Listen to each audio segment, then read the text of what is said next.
Hello, I'm Dr. Jonathan Liss, and welcome to the Columbus Memory Center's Ask the Memory Doctor question and answer video series. The first question that we have today is the significance of the Eisai Biogen BAN 2401 research trial, BAN 2401. This is a monumental moment in the history of research for Alzheimer's disease. If you're as old as I am, you've been around since before there were any therapies for Alzheimer's disease. We spent many years, many decades, trying to find some way in which to impact this disease. If we go back to roughly 1993, the first drug that ever for this disease came out, known as Tacrin. Tacrin was a moment in history because we said we could do something, but not very much in all truth. And the drug was very difficult on people, and it required a lot of laboratory testing. So although it was a monumental moment, it was never really used very much in society at large. Then in roughly 1995, Aricept, donepezil, came out. And that was a big moment too, because that was a drug that was very easy to use, widely dispersed, and is still in use today. It is easy, but it is not particularly effective. We developed two more drugs very similar to donepezil over the next number of years, and those three form one group, and those are called the cholinesterase inhibitors. They inhibit the enzyme that breaks down acetylcholine, and we need acetylcholine to form a memory. Years later, we developed a drug called memantine, and memantine, also known as Namenda, works on the glutamate system.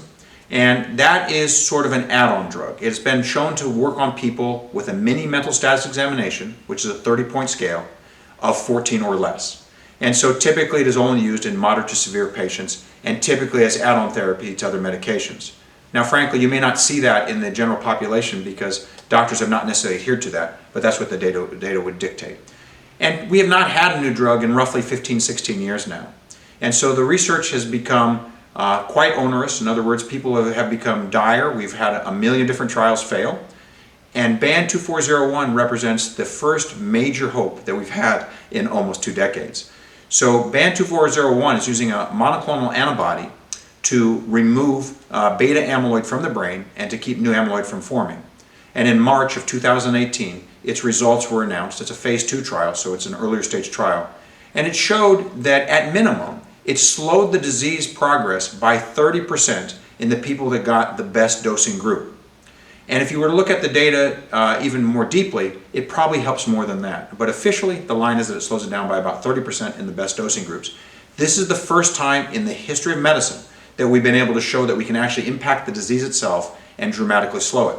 So this drug is still in trial, but the significance of its results are monumental. Monumental because it tells us that we're likely on the right track, that if we can inhibit beta amyloid, if we can remove beta amyloid from the brain, that we will actually slow down the disease. We've had a number of failures along the way, and there are a number of drugs like BAN 2401 that have actually failed, including one that just happened recently. And so people would say, well gosh, if all these other drugs failed, why is this one succeeding, or is it just a fluke? Well, it's still research, so we still have to prove ourselves. But the reality is that if you had a red delicious apple and a Fuji apple, you probably wouldn't make a mistake between the two. Some may prefer the red delicious, some prefer the Fuji. They're both apples, but they're different kind of apples. And so what you see is there's different aspects and way in which these monoclonal antibodies attack the amyloid plaque and or the pieces that make up the amyloid plaque, the fibrils and the oligomers. And so you will find that these drugs are not all the same, even though they may actually perform in the same, they all belong in the same class. So it may well be that BAN 2401 comes to market, does a beautiful job, and 5 or 10 or 12 other drugs fail. We're very hopeful about that. And it was asked, what impact does this have on the industry? Well, first of all, it tells us that we're on the right track, so we should keep marching forward. There had been a movement to abandon this thought of what we call the amyloid hypothesis, that we're marching down the wrong path because we had already had a number of drugs that failed. Now we say, hey, we're onto something, we need to continue to do this. Additionally, one of its rivals, or soon-to-be rivals, is another drug called aducanumab. This drug is in trials with its results being released roughly in the middle of 2020. So we've been marching along the way anybody would with one of these trials, but this is a phase 3, so this is much closer to coming to the bedside. So Biogen is the lead pharmaceutical company on this drug, and they have decided, because now they feel pretty good about it, recognizing that it's a similar drug to BAN 2401, that they have now started an open label safety trial. So everybody that gets into this trial will actually get the drug, no placebo, and they will get it at the very best dose. So this actually raises an incredible amount of hope and optimism for researchers like myself, practitioners like myself, and all of my patients and research subjects. So what impact has Ban 2401 had on the industry? It has changed the direction or maintained the direction that was about to change. It has given hope to both researchers and patients and subjects and their families, and likely will make a big difference in the lives of these folks in just a few years, because I do think those results were very scientifically valid and likely to be reproduced, and so we're looking forward to it. We've been asked the question about what is the Columbus Memory Project and what impact it's having on society as a whole. So Columbus, Georgia is proud to be a leader in community outreach. We have formed the very first combination of work between the city government, private company, and the Alzheimer Association to screen every senior in the region annually for free for cognitive abilities. We believe by doing this that we're going to pick up cognitive deficits at the very earliest stage, which is going to be dramatically important as these medications come to market, and also be able to reassure those that are well that they are well, so that we can reduce some of the worried well. As we've progressed with this project, and this again is a partnership between the city government, the Columbus Memory Center, and the Alzheimer Association, that we have screened thousands of people using what we call the memory number, and we'll address that issue in just a moment. But what we've been able to do is really rather heartwarming.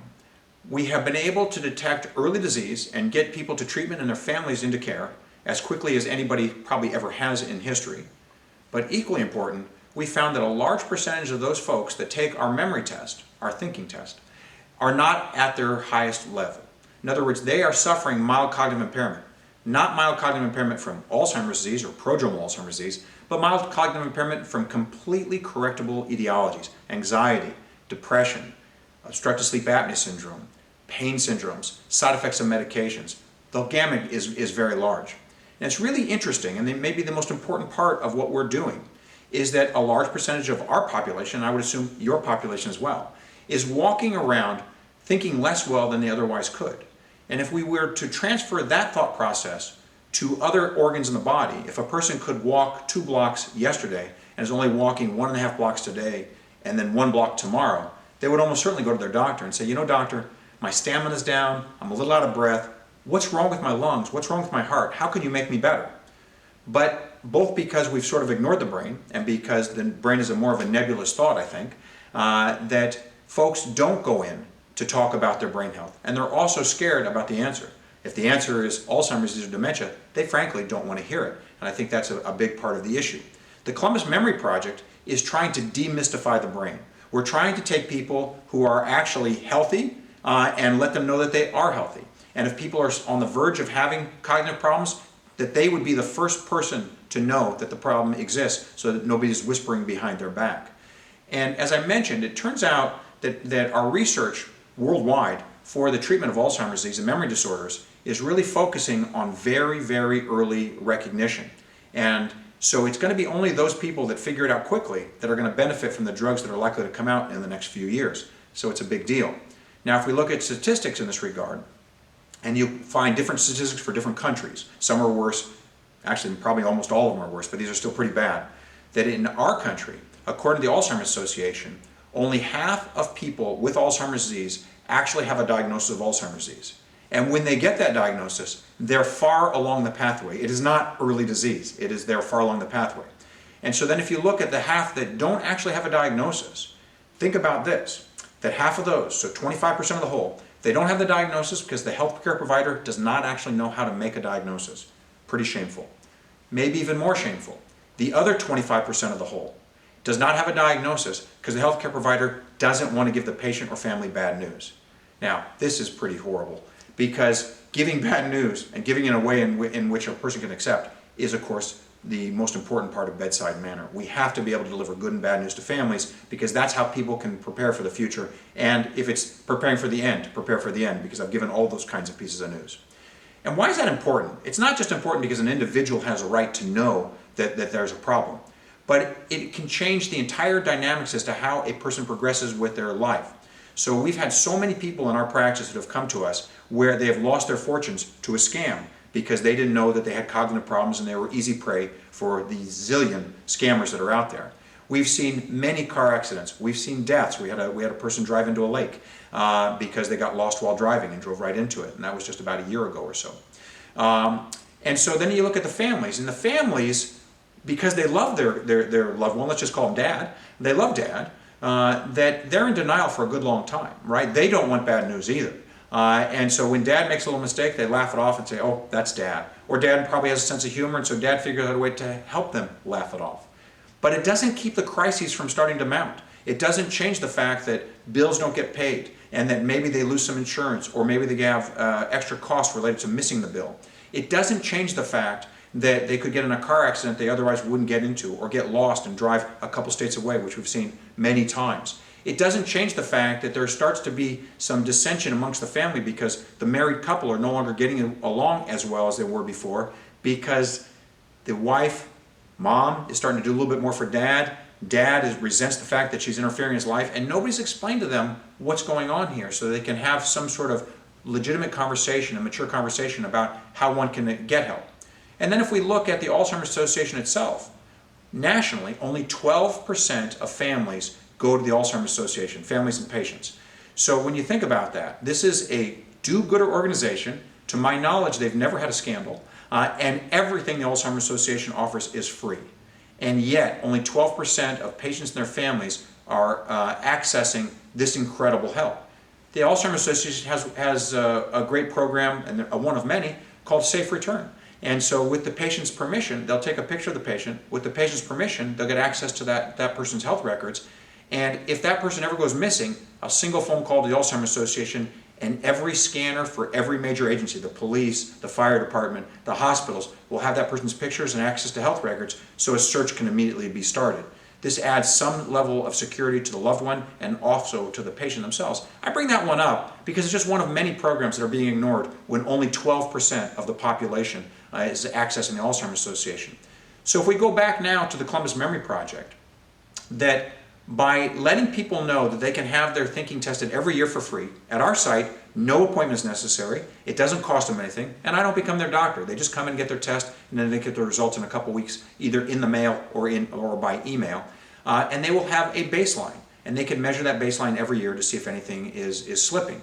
And by doing this as well, I'm hoping one day that people will say, hey, what's your memory number?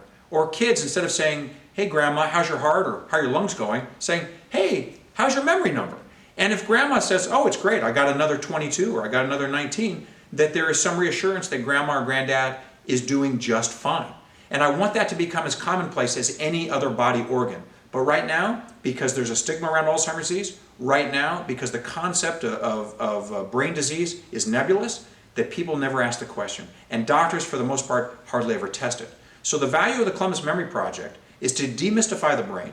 We've invented the first ever vital sign for the brain, the concept of a vital sign, and we're hoping that places all over the world will start mimicking what we're doing. And we actually had calls from all over the world to see how we're doing, like perhaps this video inspired, so that people will recognize they should be mimicking what we're doing, because if we can start screening the population as a whole, meaning older folks, that we will dramatically impact healthcare when it's possible to do something important, and that's coming, and we will save the family the financial and emotional burden of not knowing what's going on for years on end. So we would love for you to team up with your city government and your Alzheimer's Association and start these citywide screenings. If you're a large city, there will be a neighborhood screening or a borough-size screening, but they can be done, and it needs to be done all over the world, because as soon as everybody knows their memory number, then they'll have an opportunity to do something at the earliest possible time. This particular question has to do with the memory number. What is the memory number? Why is it important? So the Columbus Memory Center decided that we needed to have a vital sign for the brain. We've got a vital sign for blood pressure, people know their cholesterol, people know their pulse, we've got Fitbits to tell us all kinds of things about our sleep, but as it stands, there is no such thing as a vital sign for the brain. What we've invented is essentially the concept. The memory number is a concept that we hope will spread far and wide to tell people that they need to have their thinking checked annually. We have adopted the SAGE, the Self-Administered Gerocognitive Examination, as our particular way in which to measure cognition. And we want to thank our friends at Ohio State University, and particularly Dr. Douglas Shari, who invented the SAGE, because this is a self-administered test that makes it very easy for a center like ours to test a community as a whole. I don't have to assign a staff member to actually administer a test, so that's a big impediment that has been overcome. This is a normalized test with a maximum score of 22, and from 17 to 22 it's considered normal, and below 17 there starts to be issues of cognitive impairment, mild cognitive impairment, or perhaps you could even start thinking about issues related to actual dementia. But remember, when somebody has mild cognitive impairment, it doesn't mean they have dementia. It means that they're not thinking well. And it might be a totally correctable cause, or it may not be a correctable cause.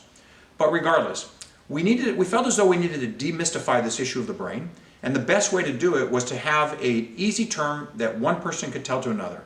Hey, Mrs. Smith, my memory number is such and such. Hey, Bobby, my memory is such and such. Grandpa, what's your memory number? And Grandpa, have you gotten your memory number? And this is an easy way for one individual to speak to another individual. It's my guess that over time, over years, over decades, that we'll probably even have simpler tests that find this more easily, but I still think they should be called something like the memory number, an easy phrasing so that people can tell each other. So we're using the SAGE, and Ohio State has been kind enough to allow centers like ours to use it without charge as long as we're not profiting on it, and of course we want to give them credit for it. And so that's who we are. We offer this test without cost to the entire community. People come in without an appointment and they take the test. We have this test in paper form, which is provided by Ohio State, and then our friends at Brain Test have the electronic rights to this, and they've been kind enough to donate the electronic rights to the Columbus Memory Center. So people who have email addresses, they take it on the equivalent of an iPad, and people that don't have email access, they take it on paper. And they get the results usually within about 2 weeks. And we have a letter that goes along with it that describes what these numbers generally mean, recognizing for them that if they have a bad number, it doesn't mean that it's something that is not fixable. As I've mentioned in other videos, that it's important to recognize when a person's not thinking well, there's 1,000 reasons why they may not be thinking well, and most of the time that answer is not Alzheimer's disease. Most of the time it's issues related to anxiety, depression, sleep problems, pain syndromes, side effects of medications, etc. So we try and highlight that because we want people to be at the top of their game. So the value of the memory number is for one individual, one layperson, to be able to speak to another layperson and know that they're talking about the brain. The value of the memory number is to entice primary care doctors and other healthcare providers to administer a test that people will be able to recognize. If we say the mini mental status examination or the SAGE, or you can choose the test name, basically it will be forgotten before they leave the office. But if we can get the memory number well known as it is in this city, that people will start asking for the memory number, people will start speaking about the memory number, and they'll remember to get it next year, which is the real value. Tracking your cognition year to year. If you're lucky enough to have older relatives, you'll know that probably once a week, if not once a day, they start wondering, am I developing Alzheimer's disease? That's a great worry for them. And if they can take their memory number each year, they'll know that they're okay year to year. So it gives great satisfaction, probably reduce a little anxiety and a little depression, and yet get people to their doctor when things start to seem to go awry. That's the memory number. The next question we have is about genetic testing with ApoE4. ApoE4 is the gene that most of us don't want to have. It shows an increased risk of developing Alzheimer's disease. Now, like any of these genes, I should say most genes, because there are a couple of genes in life where if you have them, you're going to get the disease. The worst one would probably be Huntington's disease. If you have the wrong set of genes for Huntington's disease, we know you're going to get the illness. But for most other illnesses, if you have an increased genetic risk, it just means you have an increased risk. It does not mean you're going to get the disease. And that's true here with the issue of Alzheimer's disease and ApoE4. So if you recall, you're going to get one gene from your dad and one gene from your mom. And that gene could be ApoE2, ApoE3, or ApoE4. And out of those, we consider ApoE3 to represent the general population, the average risk. So if you got an ApoE3 from both your mom and your dad, that you would run about a 10 to 15% risk until the age of 85 of developing Alzheimer's disease. All of these statistics end at age 85 because the risk of developing the disease just jumps dramatically with age. And so after age 85, regardless of genetic risk, somewhere between 1 in 3 and 1/2 of all people develop Alzheimer's disease. So that's a scary number. We're going to do something about that, I promise you. But regardless, so we look at ApoE3 as the baseline risk, 10 to 15% by the age of 85. And it's important to remember, and this is shameful, but it's important to remember that this is just on the white population. We do not have the statistical analysis for each individual minority group. We will get those, and I'm ashamed to say we don't have them now, but that's for white people. Now, if you have ApoE2, we believe that that confers some benefit. So your risk is a little bit less than that 10 to 15%. And if you were lucky enough to get an E2 from each parent, which we basically never see, then maybe your risk, we still say 10 to 15%, but probably your risk is closer to the 10% range, or maybe even a little bit less than that. So switch it around, the higher risk. So if you have an ApoE4 from one parent and an ApoE3 from the other parent, you're going to increase your risk. It's going to go up to roughly 25%, 1 in 4 before the age 85 in the white population. And then if you were unlucky enough to get an E4 from mom and an E4 from dad, then your risk goes somewhere to about 30 to 55%, roughly. So it could be as high as 1/2, roughly. And that's up until the age 85. But that's the cup half empty. If we look at the cup half full, if you look at the worst thing, it means that somewhere between 45 and roughly 70% of the people will not get Alzheimer's disease even with that risk. And if you look at the average risk of 10 to 15% for an E3-E3 combination, it means that roughly 85 to 90% of people will not develop Alzheimer's disease by the time they reach age 85. So everybody takes news differently.